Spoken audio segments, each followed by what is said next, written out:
Hey, Shalom, Shalom, Shalom. This is Naaman with the DC Camp, Branch of Great Millstone, back with another video. But first and foremost, call halal, Yahweh, Ba'ashem, Yahushai, Ba'ashem, Rekahal Kodash. Alright, once again, double honors.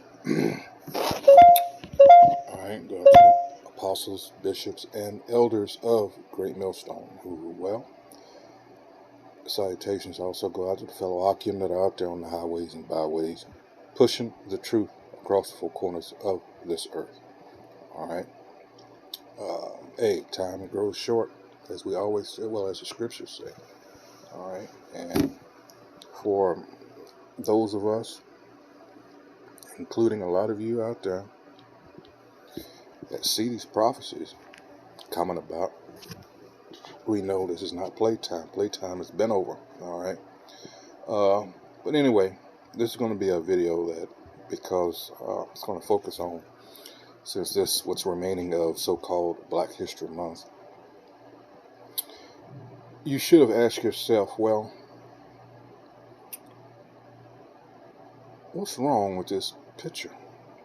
Why is the person that hates us so much, why do they seem to be comfortable with allowing this to be a so-called Black History Month? Well, come to find out, there's a reason for it. Alright. And this has to go with, or goes into, rather, all the shit that you grew up believing. Well, there's a reason for that. And it was allowed for you to think that way because, guess what? As usual, this is something that works in our enemy's best interest. That's why it was allowed, because it has to do with the C word, control. There you go. Because at the root of white supremacy, it's about control. So let's go ahead and start this video. He's going to go into how, because hey, this is nothing that we haven't been telling you, but hey, sometimes you got to use these tools that are provided you, because Jake doesn't believe his own when his own is trying to tell him he's being fucked over. So first, let's go ahead and get this copyright disclaimer out of the way, because I'm going to be using someone else's works, of which I'm not going to profit from. Alright, this is copyright disclaimer. Under Section 107 of the Copyright Act of 1976, allowance is made for fair use for purposes such as criticism, comment, news reporting, teaching, scholarship, and research. Fair uses are use permitted by copyright statutes that might otherwise be infringing. Non-profit, educational, or personal use tips the balance in favor of fair use. Alright, so there we go. Alright, so let's get it on. Yep, looks like I'm going to have to start all over again. Dadgummit. Welcome back, everybody. It is Black History Month. Me personally, I don't celebrate Black History Month. I only celebrate Black History Day. And if you don't know when that is, it's every day. But for the black people that do celebrate Black History Month, I made this video to show you how it's being used against us. Check this out. Alright, so first question, can you name who this person is right here? That's Harriet Tubman. Alright, that's correct. Next. Alright, next one. We got it. Can you name who this Jackie person is? Robinson, baby. We know our Black history, baby. Don't ever play. Frederick Douglass. Frederick Douglass, yeah. We got that. Next. 3 for 3. Alright, next one, can you name who this person is? Smart. I can't name that nigga. He made peanut butter. Yep. He did? He made peanut butter, yeah. He didn't make it, but Carver. Yeah, Carver. See, George Washington. what's his first name? George Washington Carver. Alright, last one. Can you name who this person is? Sojourner Truth. Damn. Yeah, don't play with it. Shouts out to them. And although they got all the answers right, the correction still needs to be made. We know our Black history. No, this does not mean you know Black history. What? It means you know the Black history that they teach us. What do I mean by that? There you go. Well, if you must know, I must know. I got to know, nigga. What's up? well, I can show you better than I can tell you. And I'll use one of the people they were asked about as an example. George Washington Carver. George Washington Carver didn't die until 1943, which meant that he came halfway almost into the century, and yet people were still not not familiar with what this man did. From the peanut, he came up with a process for making instants and was the forerunner of the instant products here in the United States, drying them out and serving them instantly. That is your man that first did this. He also came up with a form of plastic. That whole idea of converting plastics and making different things from them. And why am I showing you this? It's because that spirit, as it says in the scripture, let me get it. It's in Jeremiah. Hold on. Is it 51? Hold on. Let's see.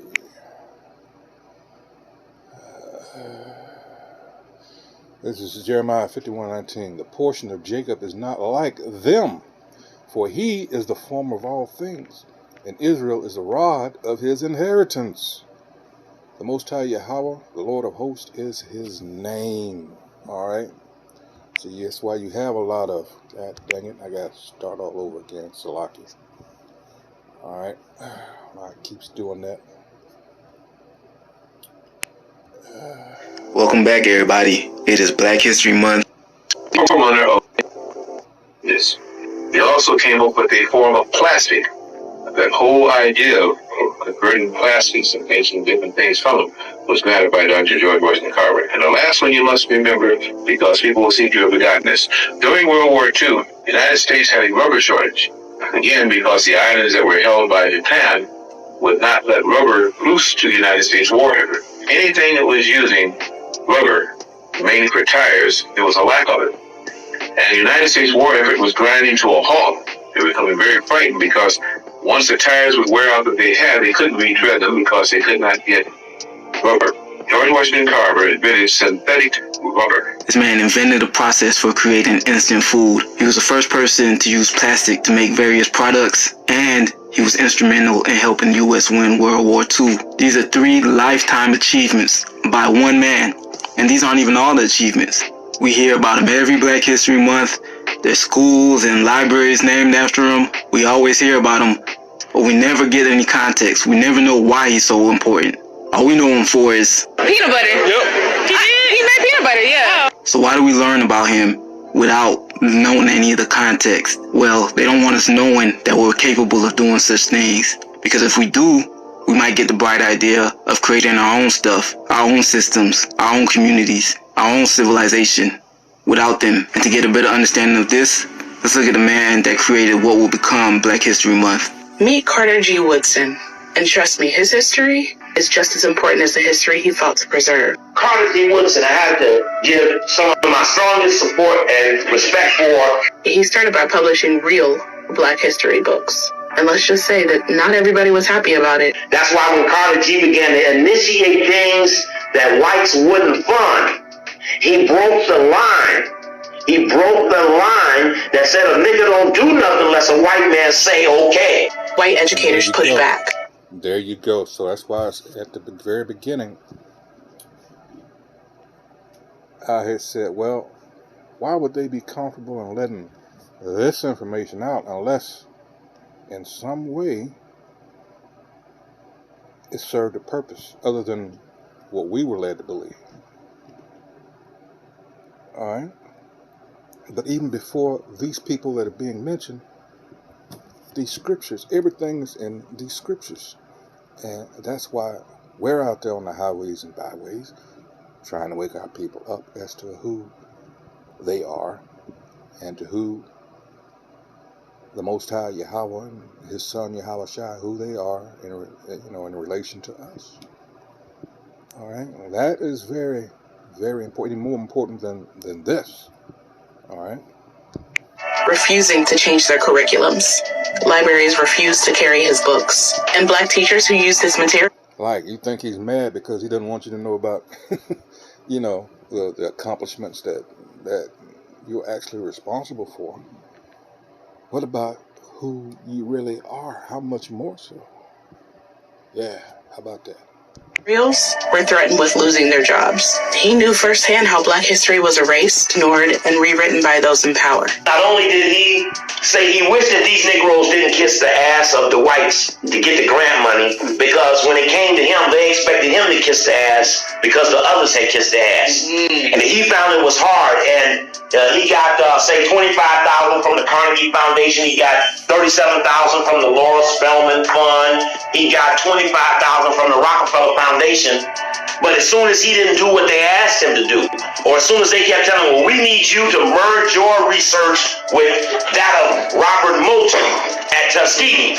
We know Moulton to be a spy. Right. Carter G don't know that, but Carter says, I ain't working with that damn fool. I'll never work with him.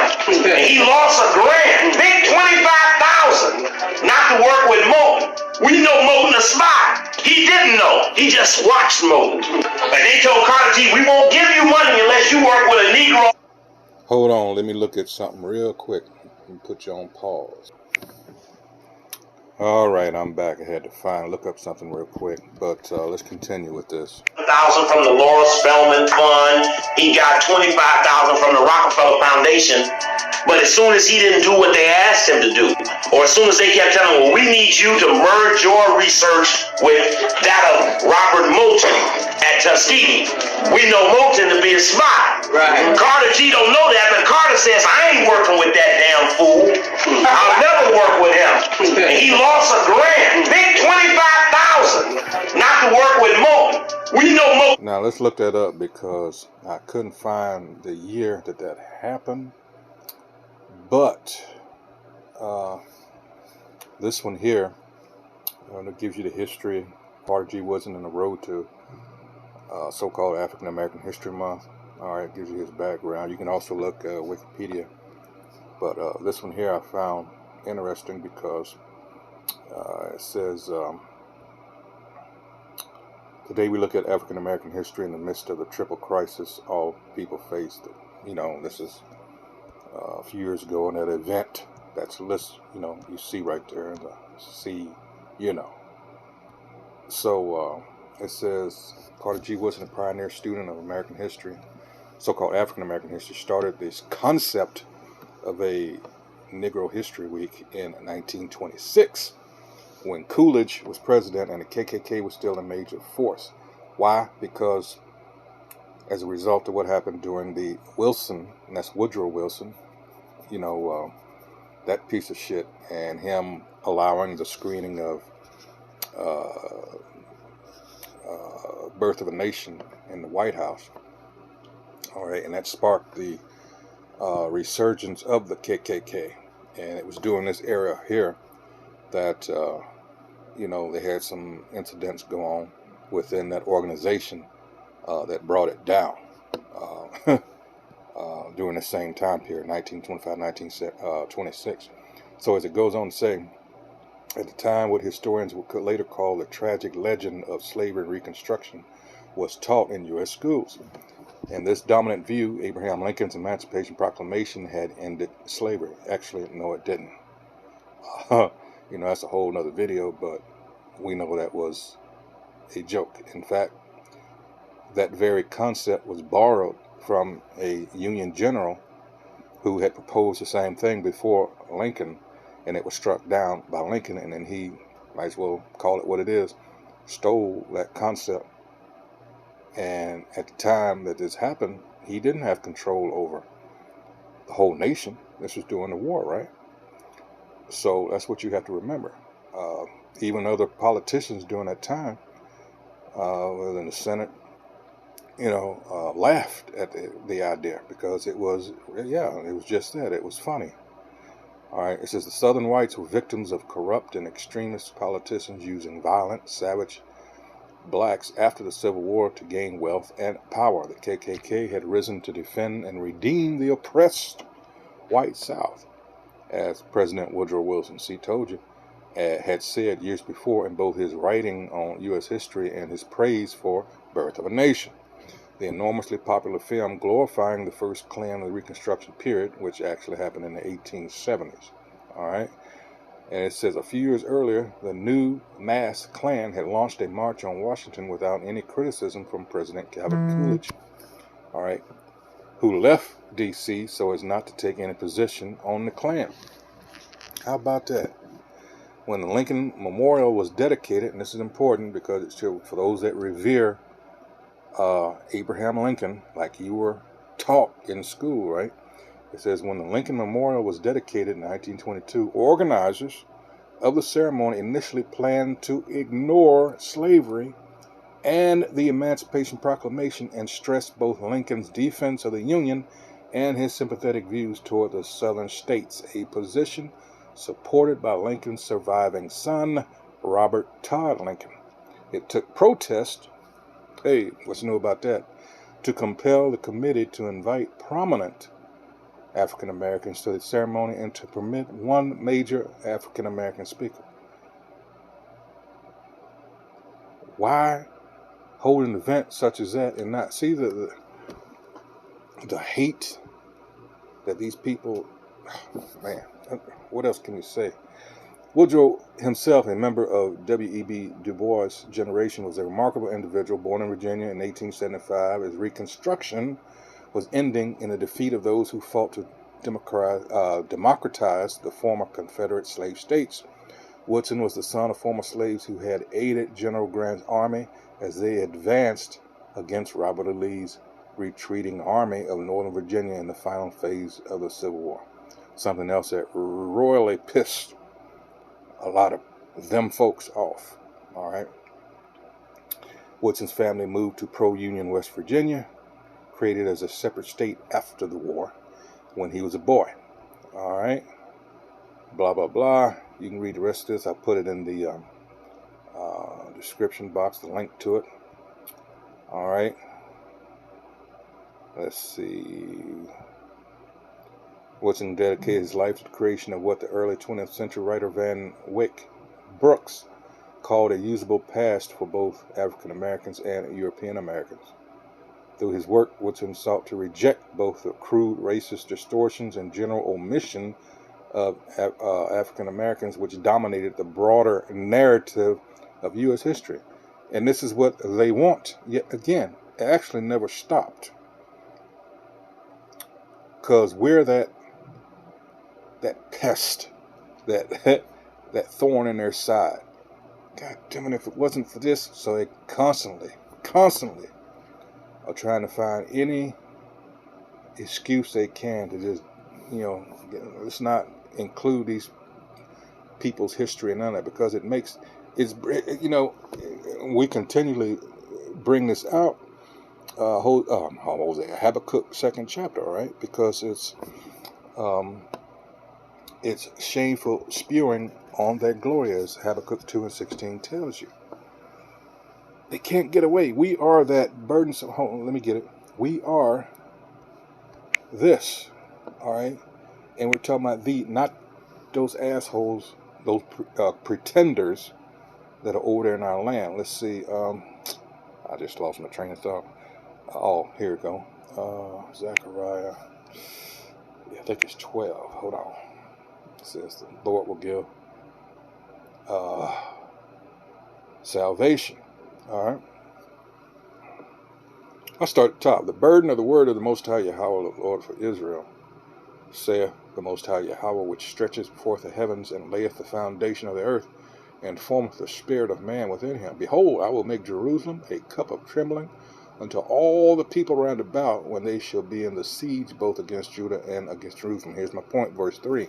And in that day will I make Jerusalem a burdensome stone for all people. All that burden themselves with it shall be cut in pieces, though all the people of the earth be gathered together against it. All right? So,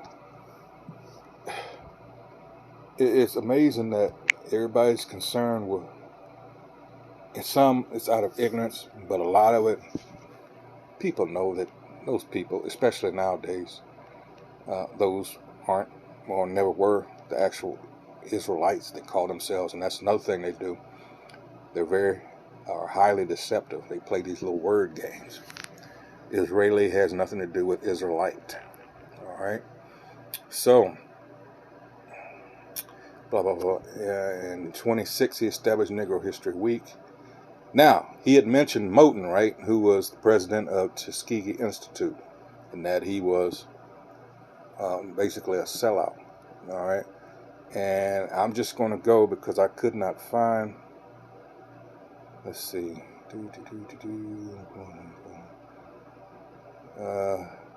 but he said, no, I'm not going to work with that fool, right? Because they wanted someone to keep him in check, you know, them folks, right? He said no. So he lost that grant. So I'm just going to go around somewhere and split the difference here. I'm going to go with this 1926 date here. Because what I was looking for was something that put a time stamp on when him and he was supposed to go to Moton. So we're just going to use that figure and go to my trusty little calculator here. So he said 25,000, right? Year, let's just say 1926.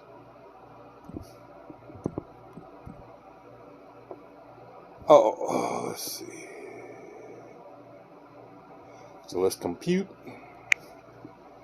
So that grant in today's money will be $454,166.67. That's a lot of money. A whole lot of money. All right. 99 years, almost 100 years.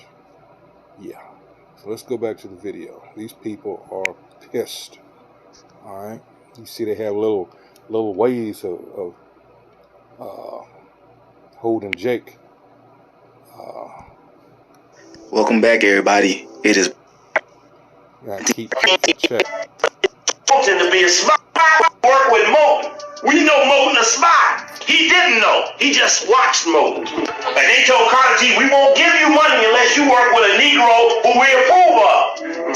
Then they started establishing white scholars who Carter G would have to have his money dispensed to him through white scholars. But Woodson, he never stopped. He knew that if he didn't write our history, it was going to be erased. He once said, if you can control a man's thinking, you do not have to worry about his actions. There you go. And that right there is what it's all about. Yep.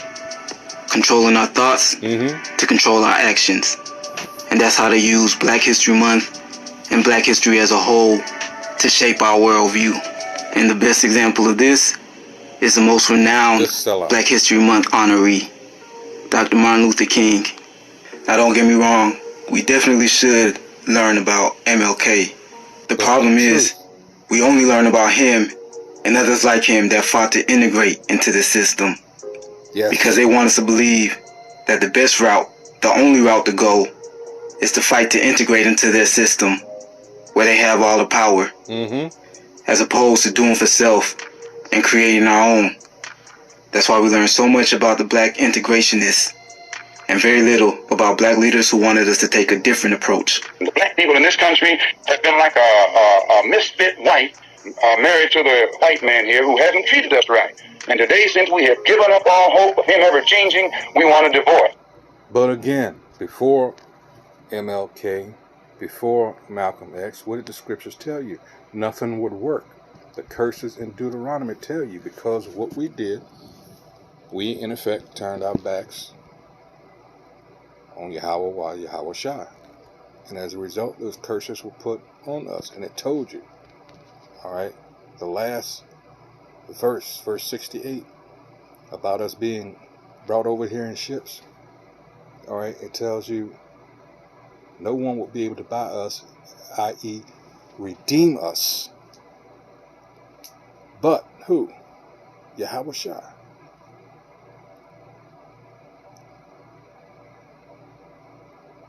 That's the only one that's going to be able to take these curses off of, the one that put them on us. All right. But no one wants to listen. Everybody wants to find a solution outside of the one provided, and it's never going to work. So you can go to school, get all your fancy degrees and all that shit, and you're going to still be manipulated by the people that hate us, that are over us. because all in all, this is to let you know who we really are. But again, 2/3 of our people have got to go. You know how big of a number that is? Because they're in the way. Ultimately, they are in the way. These are these same spirits that never got it back in Yahweh's time and even before that. Alright?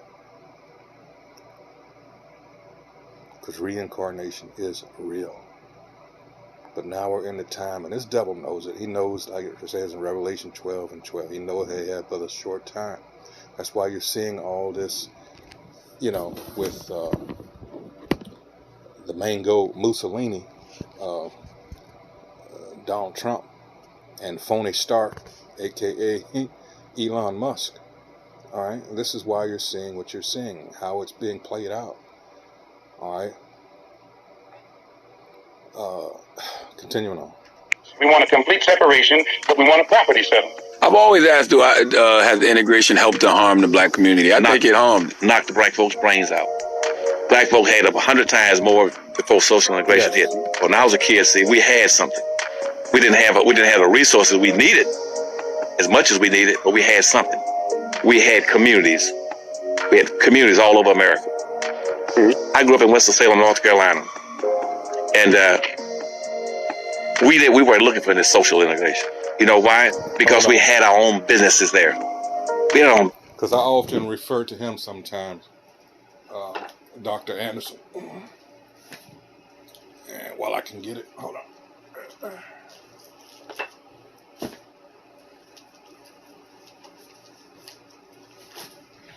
And he wrote this series of books, if you can see it. Dirty Little Secrets About Black History. It's Heroes and Other Troublemakers. Alright, that's the first one. The second one he did with his son. Dirty Little Secrets About Black History. It's Heroes and Other Troublemakers. Alright, very good books. Every now and then I'll do a video out of one of the topics in here, and since I pulled it out, we were talking about Lincoln, right? Let me see, I got it bookmarked somewhere here, because everybody wants to bring that up. Lincoln freed the slaves, blah blah blah blah blah. But here's the thing, here's the thing. Did he do it out of the goodness of his heart because it was right, or was it something else? Now, here, chapter 13, all right, you can see right there. All right, now at the bottom, it tells you, in 1860, black Americans owned and controlled approximately 0.5% of the nation's wealth. By 1990, blacks own and control 1.5% of the nation's wealth. Well, you're just treading water. We really didn't make any gains. All right, it's just an illusion. All right, but here's the one I wanted to. Let's see. Slavery divided. That's not it. Hold on. Where the hell did it go? Here it is. It says Lincoln didn't free the slaves. At the top where the green. All right, here's why. It tells you most politicians. All right, let me start at the top. It says historical facts suggest President Lincoln was everything but the great emancipator of black slaves. During the earlier years of the Civil War, Lincoln publicly claimed he would not and could not free black slaves. He even acknowledged that the Civil War was not about black people, but about national unity. Did it not say, when I read that page about Robert Todd Lincoln, his surviving son, didn't want anything to do with it, or anybody else in that time period, didn't want anything to do with having, anybody to represent us at the dedication of that memorial. for his father.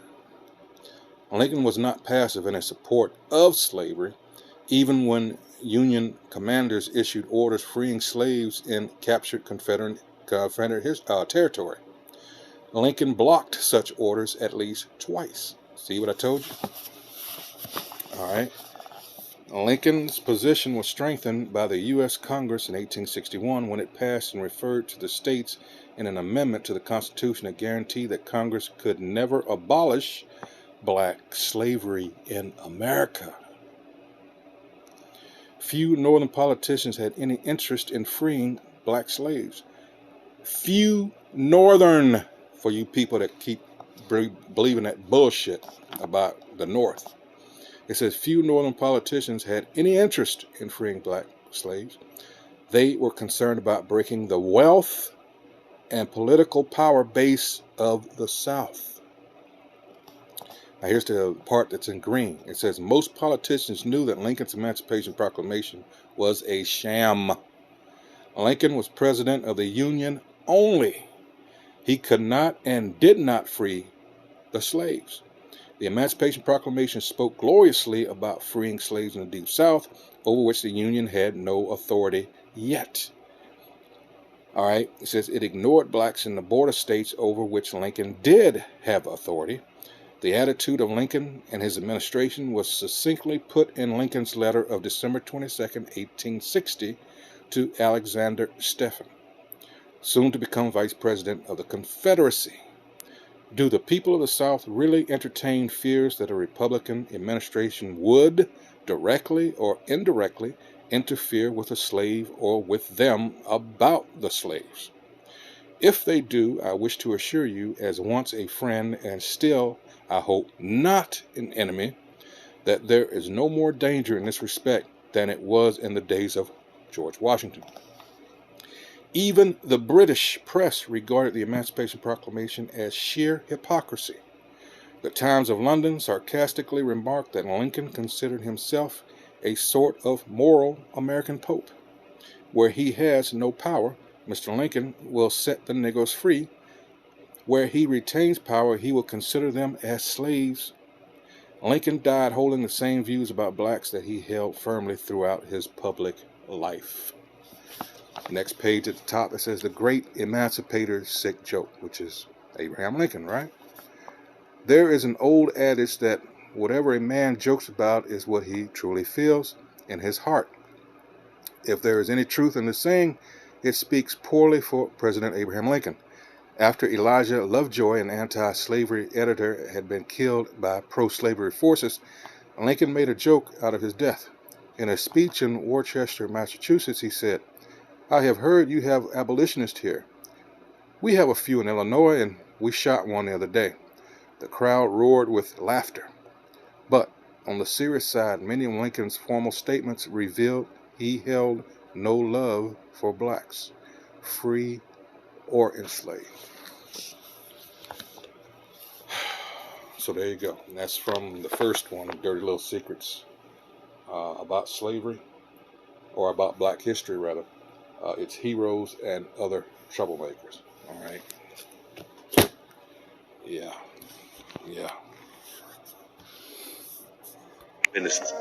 We own the buses.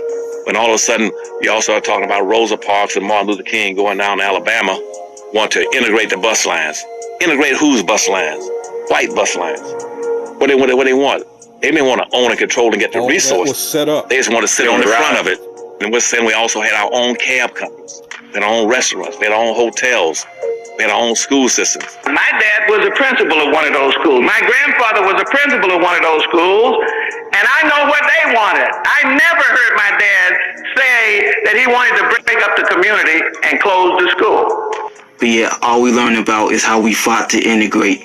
And to make matters worse, not only do we not learn about how we were thriving on our own, we also don't learn what they did to stop that.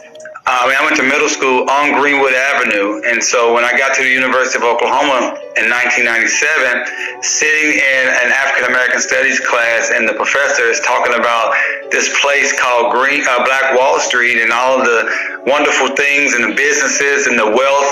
I raised my hand up and said, that's not correct. I'm from Greenwood, and I've never heard this story. They're not teaching these things. There are also like so many different cities and like black towns that were thriving. Yeah. We don't like we hear about Tulsa.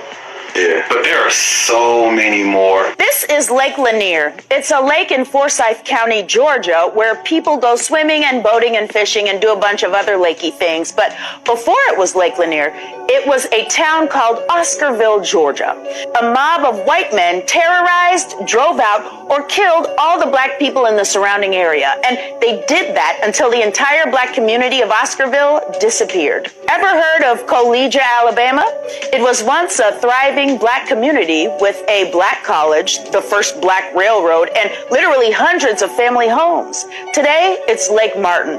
Let me introduce you to a place called Central Park. Central Park used to have a black community in it called York Hill. But the city of New York destroyed York Hill so that they could build the Central Park Reservoir. When the residents of York Hill were kicked out of their homes, they fled to another black community nearby called Seneca Village. And then a few years later, New York destroyed Seneca Village too, so that they could build Central Park on top of it. Henry and McKee Islands, which is now located under Lake Guntersville in Alabama. And Vanport, Oregon, which is now located under Delta Park. And all of these towns, which are currently literally underwater. The craziest part of this story is that I work a few blocks away from a place where the government disappeared 2 black communities, and until recently, I didn't know about any of it. I didn't know. Are you noticing the pattern? See, that's how they controlled our thoughts. Now let's see how it impacted our actions. Think about this. Now, yes, the black Wall Streets were burned out, but guess what? We still owned the land. And after many of those massacres, those brothers and sisters came back to build. Do you know what happened? The second and third generation of those black Wall Streets, not all, but several, they didn't believe in an independent black community. Wow. By then, integration had come. That's what happened with integration now. They broke up the community and closed the store. And then the bus lines, an example, we don't kill our buses. Right. Social integration. They said, well, why do I want to keep an independent black community? I could go live with the white folks. In Winston-Salem, we had our own movie theaters. We had the Lincoln and Lafayette. There was a Lincoln and Lafayette theater in every major city and every black community in America. And so guess what? Blacks didn't want to go to the black theaters anymore. They go to the white theaters. Look at our HBCUs now. For people who talk about integration killed us. Social integration is a divisive issue. It divides you. It doesn't pull you together. It's a weakening process. You understand what I'm saying, bro? It weakens you. Look at the state of the HBCU right now. They are closing down, threatened with financial sabotage. Why? Because the predominantly white institutions are stealing all our top athletes. You follow me? They're offering more scholarship money, and they're stealing the black child away from the HBCU campus. Is the government making us send our kids to the PWIs? No. If you can control a man's thinking, you do not have to worry about his actions. And these tactics aren't restricted to academia. Yep. Check out this post from Cartoon Network celebrating various black cartoon characters. I mean, yeah, that's cool. However, they left out this guy. So Bugs Bunny and the concept of a trickster rabbit generally are going to come from African American folklore from a character called Brer Rabbit. As a slight correction to my last video, it's going to be Warner Brothers, not Disney, that makes Bugs Bunny, but ironically enough, both Warner Brothers and Disney steal the concept of Brer Rabbit at different points in time. And of course, Cartoon Network won't mention that. They can't have us knowing that we created stuff. And that's why when it comes to academia, entertainment, and so on and so forth, they have one rule. An African is never to be presented in this glory. Israelite. Let's go back to what, in my opinion, is the biggest snub in Grammys history. No, not that. In 2021, Lil Baby was nominated for his powerful song, The Bigger Picture, where he had lyrics like, I'm with my kind if they right or they wrong. And they know that we are popping together. They know that we can storm any weather. He also said, now we got the power that we need to have. They don't want us with it, and that's why they mad. He's saying real shit that we really need to hear, but instead of awarding that, they gave the Grammy to Meg for Savage. Now, I'm not saying Meg Thee Stallion didn't deserve a Grammy, before all you hot girls come at me. This isn't about either artist, and it isn't about the song. It's about the message. Lil Baby's trying to get us to see the bigger picture, but instead, they want to make sure we see ourselves as savages who came out of the trees. We were made to believe that. We believed that all the time. And Hollywood is no different. Because Hollywood trying to send us a message. Look at Denzel. Denzel, to me, is one of the greatest actors ever. So what did they do to Denzel? Denzel was nominated for Cry Freedom for playing Steve Biko. He lost. He was nominated for playing Malcolm X. He lost. He was nominated for playing Rubin Carter. He lost. These are three honorable men in our community, and he lost. An African is never to be presented in this glory. He's only to be presented as a sick man, a beaten man, a slave, or a colonial, or a primitive. But he won for playing a criminal cop in Training Day. And he won for playing a slave in Glory. A criminal cop and a slave. You cannot grow out of such images. And definitely, Halle Berry wasn't an accident. There's nothing more confused than Monster Ball. So you mean to tell me that Monsters Ball was about a black woman whose husband, a black man, is on death row, and throughout the whole process, the woman is getting to fall in love with her husband's executioner, a white man. And to add insult to injury, the woman finds out that the man was the executioner in her husband's trial, but still stays and becomes numb to it. And the woman who played the character went on to win an Oscars. That's heavy duty code. Guess where that's going? All over the world. With the Academy Award symbol legitimizing it. Serving as the first black actress to ever win an Oscar in 2002. And no other black actress has won an Oscar. They've been nominated, but has not won an Oscar since. And I understand the NAACP gave Halle Berry an Image Award for the role. The world sees us as those two roles now. That doesn't bother me. What bothers me is that the night I saw Monster Ball, the black audience stood up and gave it a standing ovation. They weren't mad. That's what bothers me. I said something happened to the socialization process, to the education process. It got out of hand. It got out of control. It did get out of hand. It did get out of control. And more specifically, our education got out of control. And that's exactly why we've always said you got to come back home. And this is home. And it tells you never, ever trust your enemy. That's Sirach 12:10. You got all these people that they showed on the screen rubbing elbows, shoulder to shoulder with the enemy. All right, and still aren't able, by and large, to recognize when they're being fucked over. Never trust thine enemy, for like as iron rusteth, so is his wickedness. These people have never changed. They just find different ways to come at you. All right, to use you, to use us for whatever sick, sinister purpose. All right, it's never for our benefit, truly. They thought they were being, lauded for their accomplishment. They thought they were being recognized by their peers, which just happened to be some of them folk. But no, it wasn't the case at all.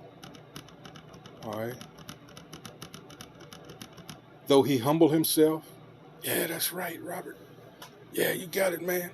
Because if you notice, and I want you, for those of you that probably not going to take heed to this, You just gonna, oh, you don't know what he's talking about. Check who is behind all these fucking rappers and shit. Who they have hanging on to them. And who do they claim to be as far as ethnicity?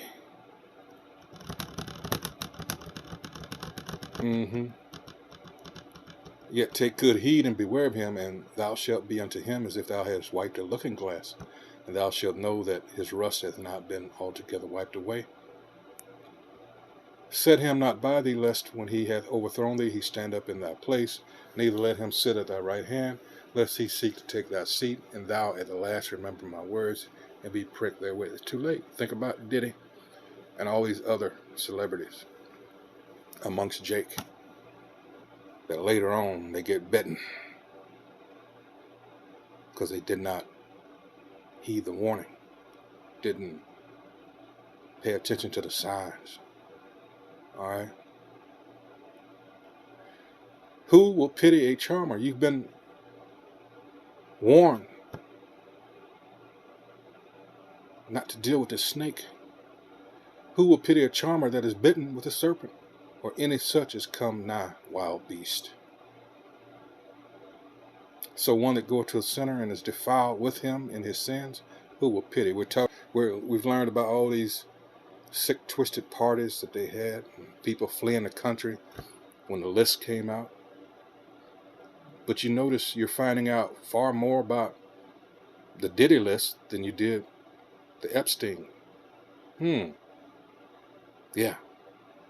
When it's Jake, now you're finding, all these memes all of a sudden. Yeah. How about that? But you want to stay in America. America. I got to find me another player because I got to keep resetting and... Welcome back, everybody. It is Black People are still. Welcome back, everybody. It is Black. I apologize.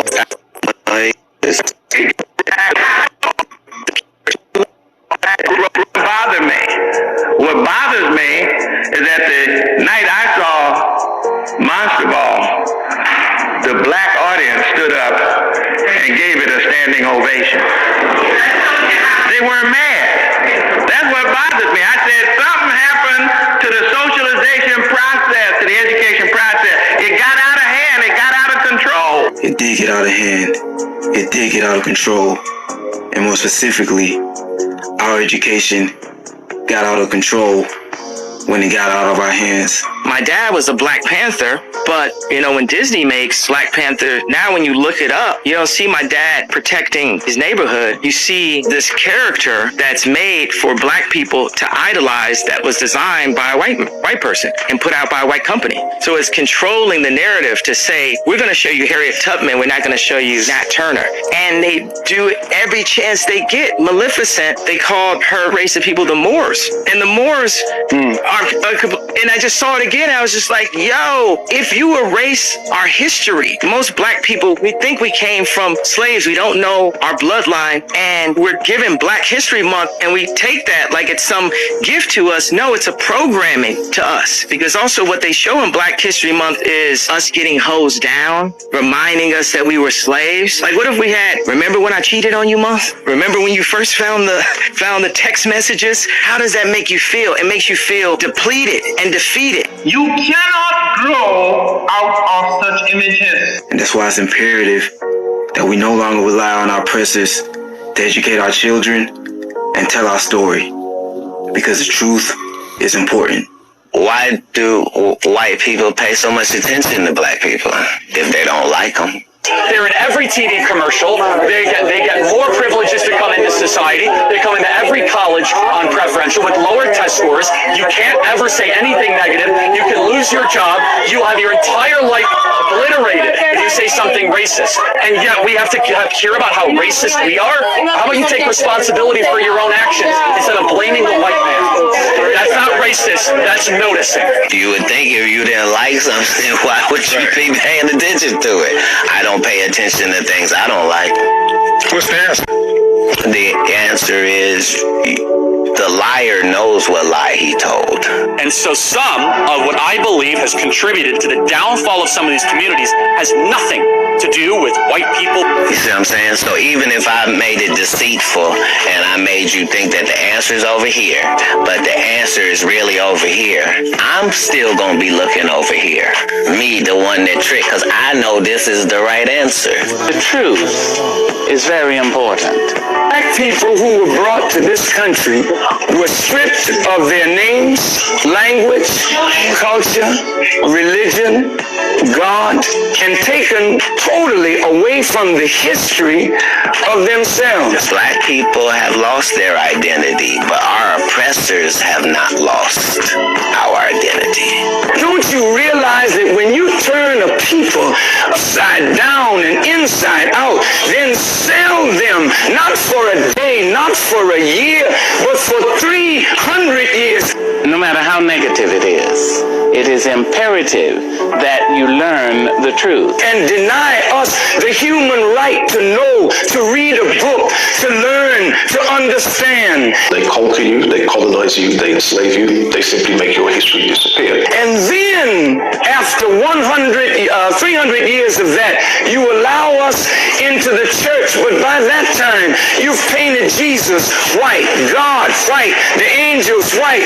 To make it look like they conquered, colonized, and enslaved nobodies. And then all these black people have been subjected to a form of white supremacy, which produces in the reverse a black inferiority. It is imperative that students learn the truth of our history. However sad, however mordant, however terrible, we must know it. As a man thinketh, so is he. And as long as our people think the way they think, we will never be able to do what we as a people should do to correct our condition. Instead of trying to change the white man in your mind, make you accept us, we change the mind of the black man and make him accept himself. The only way out of something is all the way through it. You must see it, read it, study it, and then you can pass through it. And as soon as he accepts himself, he'll solve his own problem. He won't be trying to force himself into your factory and into your bedroom and into your kitchen. This is why an education system that is designed for a people must be designed by the people from their own perspective, according to their own problems and needs as they see fit. Things aren't fair. You don't get equal opportunities. You get the opportunities that you create for yourself. Just like Dr. Woodson, after studying his people and observing them, saw this deep need for learning about their own history and decided to have African American historians to do the work and devise a course plan for their people to study and get familiar with their history and their people. A solution by black people for black people. And so our education systems must be primarily designed for black people, by black people, with black people in mind, with black needs in mind, and black solutions and educational materials in mind, with the goal of creating a well-organized, educated, successful, self-sufficient, and thriving black societies in the motherland and in the diaspora. This is the message that I believe Dr. Carter Godwin Woodson wanted to impart to us. Educate your people by yourself and for yourself. They're fighting this hard to keep us from knowing our history. That means we need to fight even harder to learn it. He gave us the blueprint. Now it's up to us. Yeah, here's the blueprint. But that requires that you repent. Now, Maya Angelou said something really important there. The only way out of something is through it, right? And that's provided all throughout here, but it's for one people only, and that is the actual Israelites. And it tells you why you were going through these things. All right? That's why this is a refining process. This is a filtering process. All the references to the process which you refine gold and silver. There's a message to that. That's the process. Going through all of this. All right. So, yeah, once again, this has been, hopefully, it says how so-called Black History Month is used against us. And it is. Why else would they allow this? All right. Again, playing with your mind. All right. Now that the real history is more and more coming out, and we're filtering it through the scriptures like always. All right. Now you're seeing this big resistance, critical race theory. And my response to that, won't you do that to those ish folks every time they bring up that bullshit? And that's what it is, bullshit. Get up and walk out. Say, I don't want to, what does that have to do with me? That happened over there. You know, that's propaganda. Fuck, that's theory. Hey. So, once again, I hope whoever views this is, of course, edified. That's what we do here, you know. And until the next video, hey, coming up on, just finished Purim. So the next high holy day is the Passover. We're in that time of year again. All right, so with that, hey, until the next video, hey, shalom.